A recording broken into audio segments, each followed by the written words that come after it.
We are indeed living in very fascinating times. And this papal visit is causing a tremendous stir. The Pope is currently in Cuba, and he will be in the United States on the 23rd of September when he will meet President Obama. Now, if you study the internet, you will see that there is a great deal of excitement and a lot of speculation surrounding all of these issues. And conspiracy theories are frequently cited, and the occult world is astir. There seems to be a confluence of many, many issues surrounding this papal visit. Now, as a people, we are concerned with prophecy and not with all of these events, whether they be Kabbalistic or otherwise. Prophecy is which guides our feet.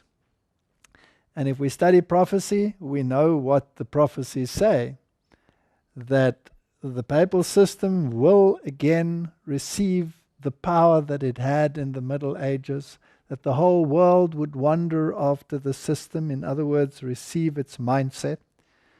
And if we hear the voices that are speaking currently, then this becomes very, very apparent. Ban Ki-moon just recently praised the Pope as the moral bastion of the world. And it is interesting that the Pope will be speaking at the United Nations on the 25th of September.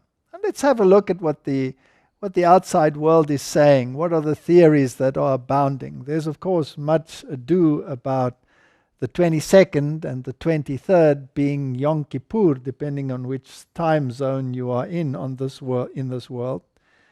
And, of course, this is the beginning of this Jewish calendar, the month of Tishri, the 10th day.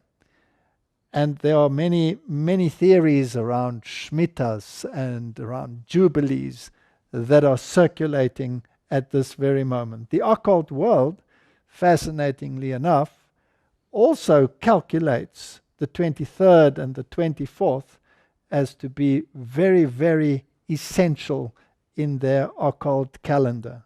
It's interesting that this Pope is the 266th Pope, and he'll be visiting Obama on the 266th day of the year, and then some people speculate that it takes 266 days from conception to birth, and what is it that they are expecting to be birthed?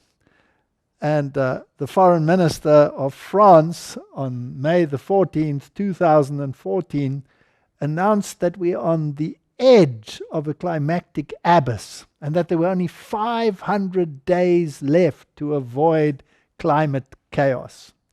Interesting statements. He made that statement 3 times, once in the presence of John Kerry, and he made the same statement before the French Parliament on the same day. Fascinating. So how is it possible that there can be such an exact number of days to avoid climate chaos? What was he referring to? And why does it exactly coincide with the time when the Pope will be in Washington? Now, all of these issues, as I say, are Kabbalistic speculations. And if the dates fall into place so nicely, well, then that is a bonus.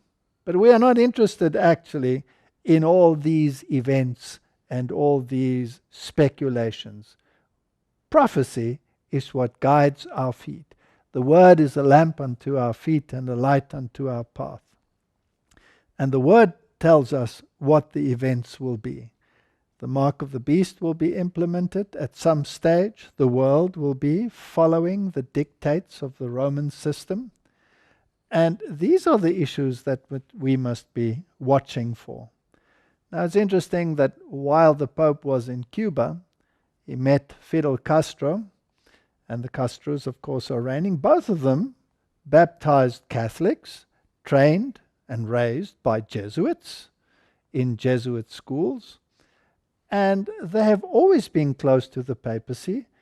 If there was a great papal event, they were represented. So this game about being anti-Catholic or being against Catholicism and religion, was never reflected in the past owing to their papal visits.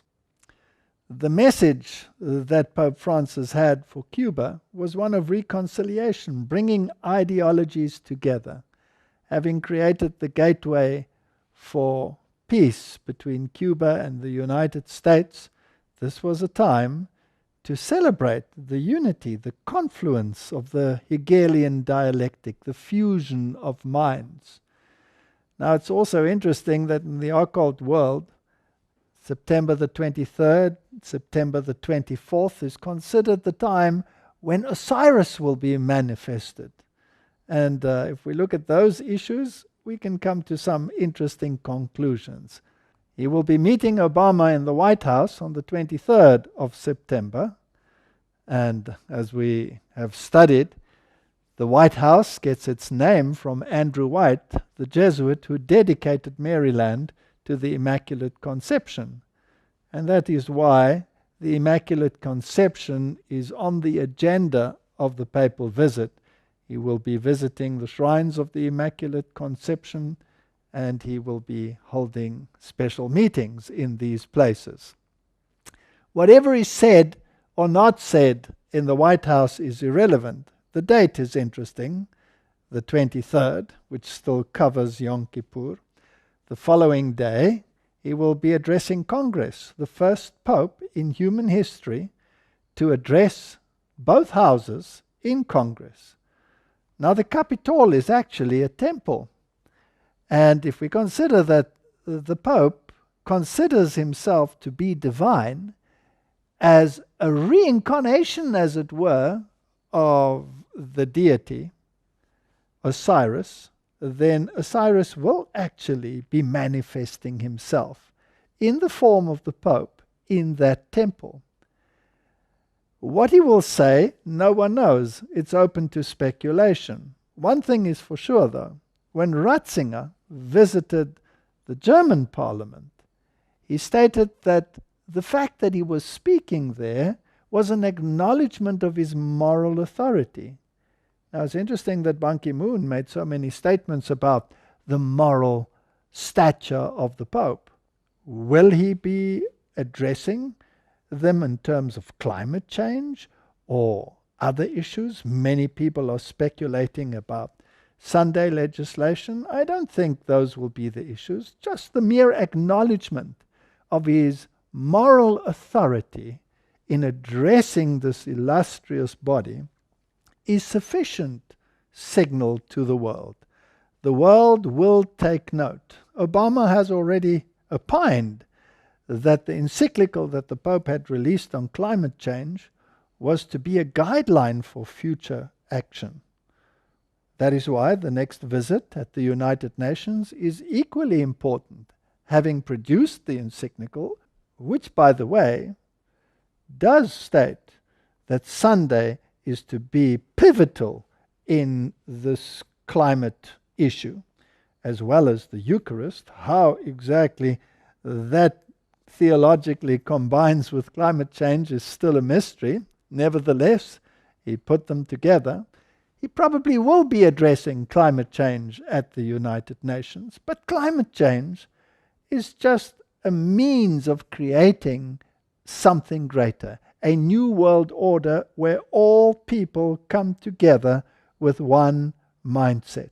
It's interesting that The Economist, the magazine that, is produced by the illustrious economists of the world, in 2015, January 2015, showed all the world leaders arrayed behind Obama with the Pied Piper moving in the front. And that, of course, is the way in which people are led in a particular direction. Is that what the French minister alluded to? This great visit of the Pope? Why 500 days? Because they absolutely end on the 24th when he speaks to Congress. Announced 500 days in advance to avoid chaos, climactic chaos. Will Sunday be an issue? Well, yes, because he addresses the world meeting of families thereafter, and he has already claimed before that Sunday is the very basis and heart of the family, because it is the only day in which the whole family can come together. So yes, all of these issues are on the table. We are going to speak about a new order in the world, even if it is brought about by climate legislation. We are going to speak on this tour about Sunday, because he has already stated that Sunday is the heart of the family, and he's addressing this illustrious meeting in Philadelphia, which of course means brotherly love. And then he will be attending various Marian shrines. So these are the events that are taking place. There's a Kabbalistic agenda, and the dates make beautiful Kabbalistic sense. But that is not what we are focusing on. What is the greater issue? Is the world going to come together in some form of consensus? Even if it is climate change that they use to introduce this. And are they going to introduce legislation to bring about a basis for a new dispensation in terms of the economic world, which then would include Sunday legislation? Only time will tell. Prophecy has predicted these events, and we are living in the time when we can actually witness them happening before our very eyes. These are interesting times. We need to watch the events. We need to be watchmen on the walls of Zion. We need to study prophecy. We need to sweep away the hype and the occult agendas and look at the heart of the prophetic culmination, when the man of sin will enthrone himself, take the place of God, and introduce laws and legislations which are contrary to the law of God. The nations will fall in line and do this work for him. May God give us wisdom as we study the events of our